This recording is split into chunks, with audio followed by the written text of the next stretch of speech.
Why do we feel attached to objects? Think about the last time you tried to throw something away and couldn't. Not because it was expensive, not because it was useful, and not because anyone would notice if it disappeared, but because holding it in your hands felt like holding something alive. And putting it in the bin felt like a small act of violence. You've probably never told anyone about that object. You might not even be able to explain why you kept it, but you did, and somewhere in your home right now, it's still there. Here's what's strange. That object has no logical reason to matter, but it does. And the fact that it does tells you something about yourself that logic never could. So what is actually happening when an ordinary object becomes irreplaceable? Most people assume it's sentimentality, a soft emotional attachment that rational people should probably outgrow. But that's not what the science says. And the real answer is far more surprising. Your brain doesn't store memories the way you think it does. When something important happens, a moment, a relationship, a turning point, your brain doesn't file it neatly in one place. It scatters pieces of it everywhere. The emotion goes one place and the sensation goes another. The sound, the smell, the visual detail, all stored separately, all secretly linked together. And physical objects become the key that unlocks all of those links simultaneously. When you hold something connected to a meaningful moment, your brain doesn't just remember it, it briefly relives it. That's why certain objects can trigger emotions before you've even had time to think. You pick up an old keychain and for a split second, you're standing in an apartment you haven't lived in for years.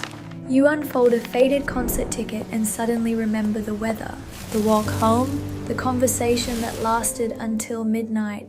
None of those memories are written on the object itself. They're written into you. The object simply knows where to knock. Neuroscientists often describe memory as pattern completion.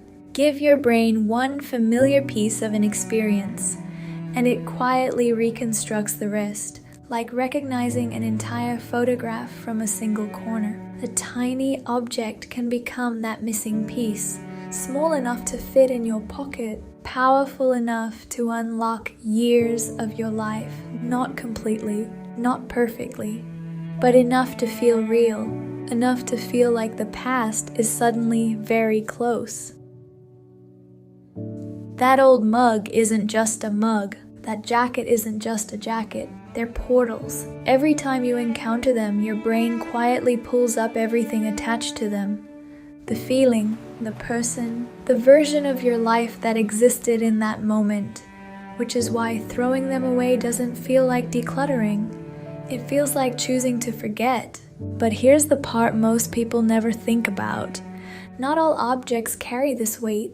You own hundreds of things that mean nothing to you, and a handful that mean everything. The difference has nothing to do with the object itself.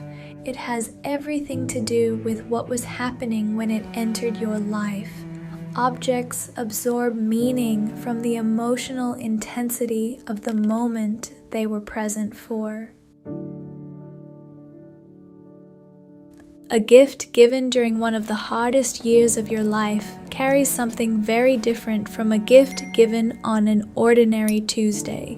A photograph taken at a moment of genuine joy holds something a carefully posed holiday photo never will. An object present when someone told you something that changed everything becomes permanently linked to that change. Your brain has fused the object and the moment so completely that they are almost the same thing, which means losing the object can feel like losing the moment, even when the moment happened 20 years ago. Even when you thought you had long moved on. Think about what you actually keep, not the valuable things, not the practical things, the inexplicable things. A pebble from a beach, a receipt from a restaurant that closed years ago, a letter you know by heart but still can't throw away. A piece of clothing that no longer fits but hangs in your wardrobe like a guest who never leaves. Nobody else would understand why these things matter. You might struggle to explain it yourself. But here's the word that explains all of it. Irreplaceability, not monetary value, not usefulness. The specific weight of that object in your hand. The specific way it holds something that cannot be accessed any other way. You could buy another mug. You could find another jacket. You could replace almost everything you own. But you could never recreate what that particular object carries. Because what it carries isn't inside the object. It's inside the connection your brain built between the object and the moment. And that connection is yours alone. Here's what nobody tells you about attachment to objects. It isn't weakness, it isn't irrationality, it isn't an inability to let go of the past. It's actually one of the most sophisticated things your brain does. Because we live in a world where time only moves forward. Every moment becomes unreachable the instant it passes. Every version of yourself, the one who was 12, the one who was 22, the one who was deeply in love, the one who was terrified but kept going anyway. They all disappear with time, except they don't disappear completely. Pieces of them remain hidden inside the ordinary things that survived alongside you. Objects are the only things that physically travel with you from the past into the present. Sometimes all it takes is holding one forgotten object for a few seconds to remember a version of yourself you thought had disappeared forever. Not because the object has magical powers, because your brain never stored that part of your life in one place. It scattered it across sounds, smells, textures, places, and things. The object simply became one of the strongest pathways back. This is why decluttering is so much harder than it looks. When someone tells you to throw away anything you haven't used in a year, they're offering practical advice.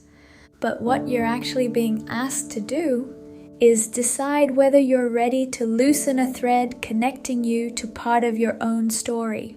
Sometimes you are, sometimes you're not, and neither answer is wrong, because keeping something isn't always about refusing to move forward. Sometimes it's about acknowledging that a moment mattered, that a person mattered, that the version of you who lived through it still deserves a place somewhere in your life. Maybe one day you'll let that object go. Maybe you won't. Either way, its purpose was never to last forever. Its purpose was to carry something until you no longer needed it to, and perhaps that's what these ordinary objects have been doing all along. Quietly protecting pieces of us, holding memories when we couldn't, waiting patiently until one unexpected afternoon, when we open an old drawer, pick something up, and, for just a moment, meet an older version of ourselves again.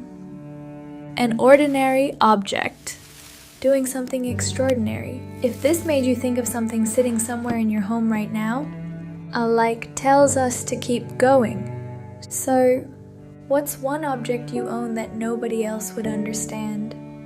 And what is it actually holding for you? Until next time, keep shifting your perspective. Subscribe for more Mind Shift.